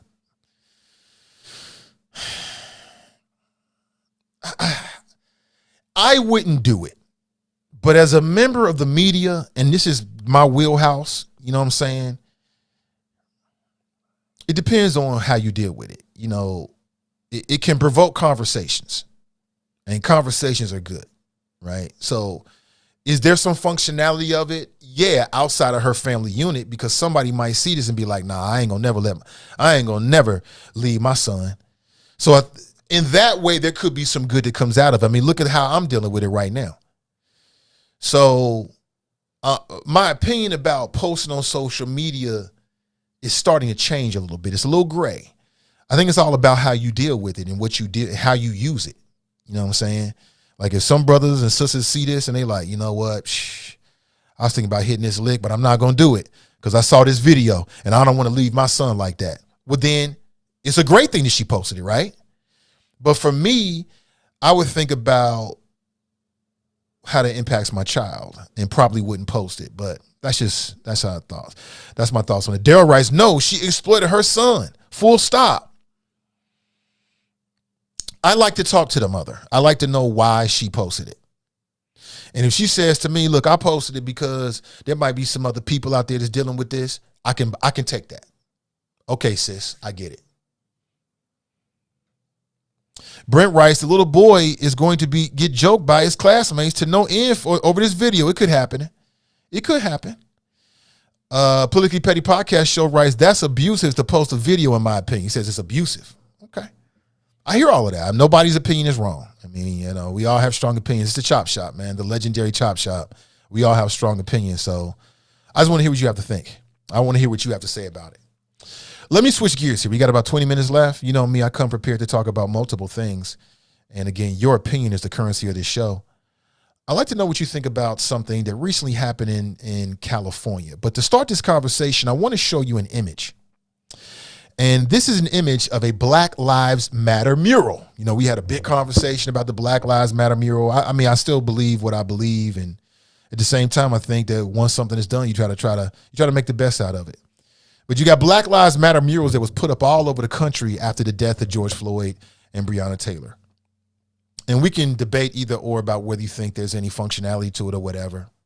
That's not really my question this morning. I want you to take a look at this. I want you to take a look at this, and I want you to tell me what you see and what you think. This is a Black Lives Matter mural that was it was made in the city of Palo Alto. Palo Alto, that's in California.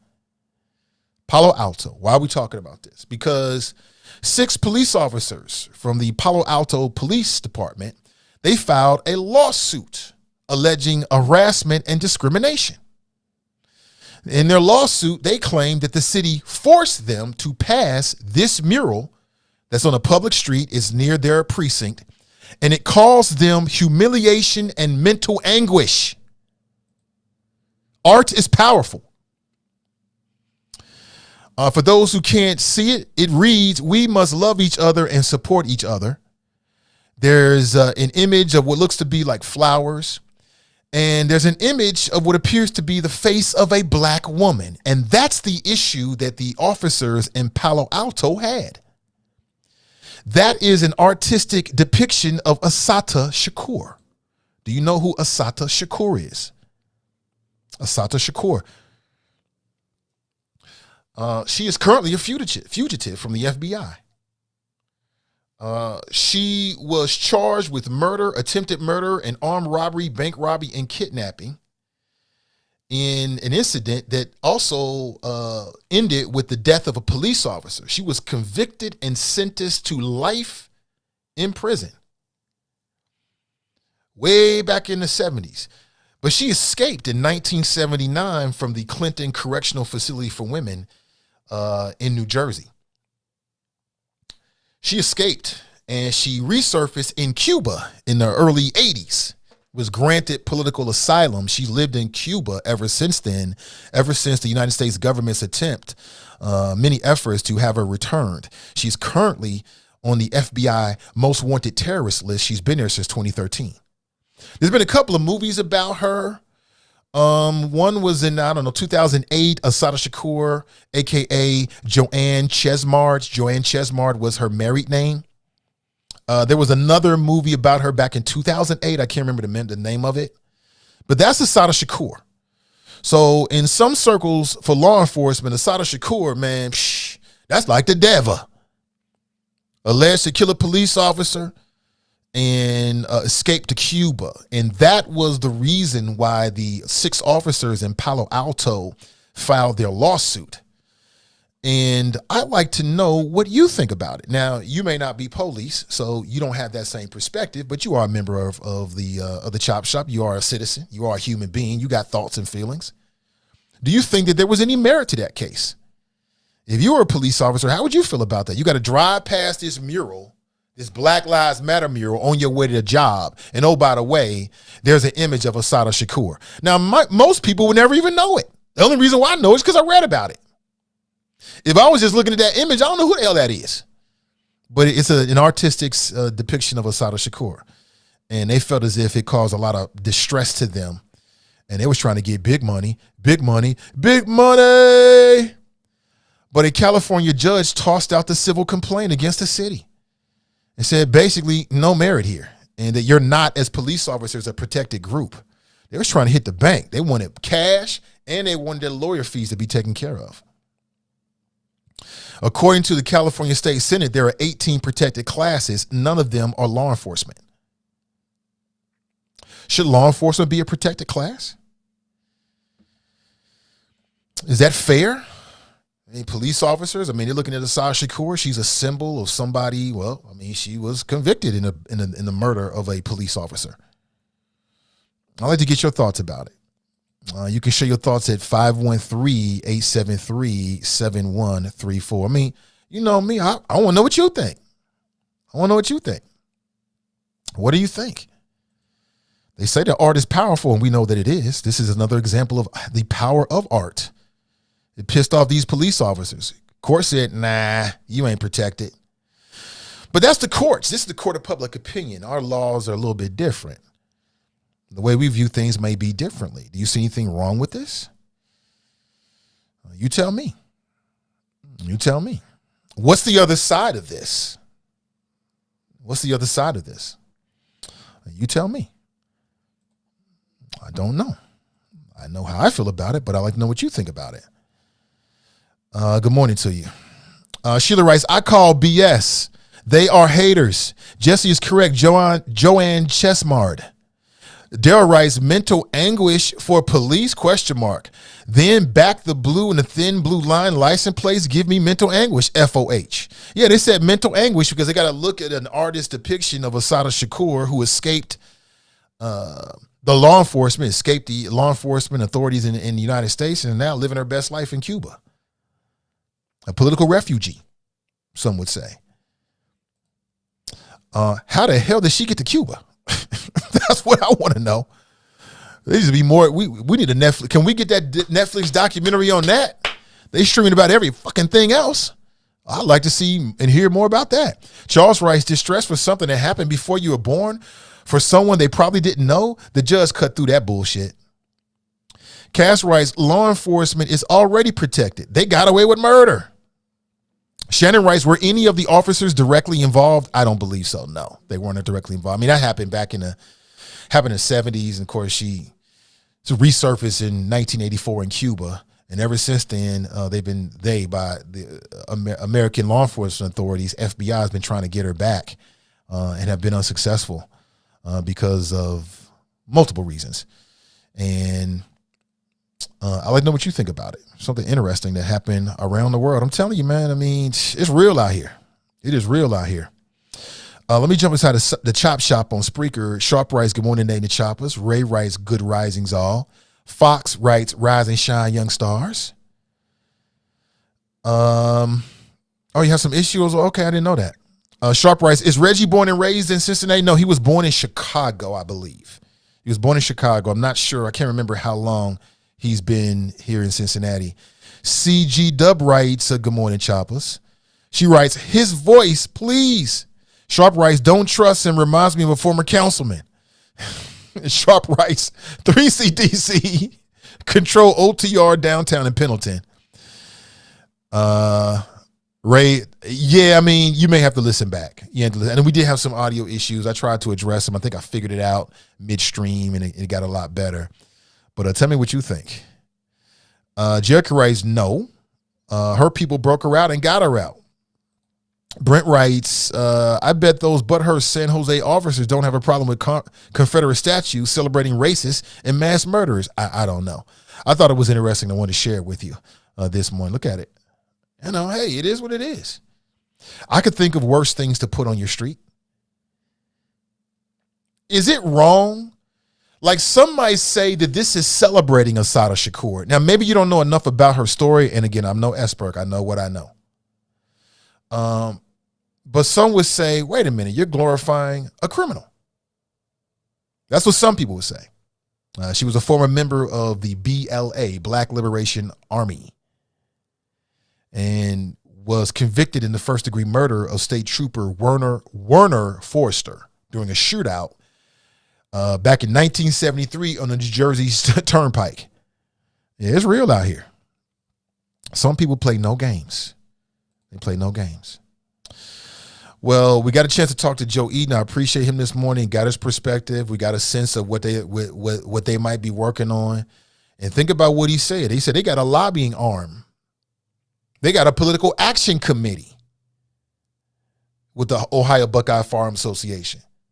They ain't just talking. They have a media. He's a volunteer media dude. You know what his job is? To go on shows like this and spread the gospel of their organization. He's been doing it for years. I've heard Joe Eaton on all the shows.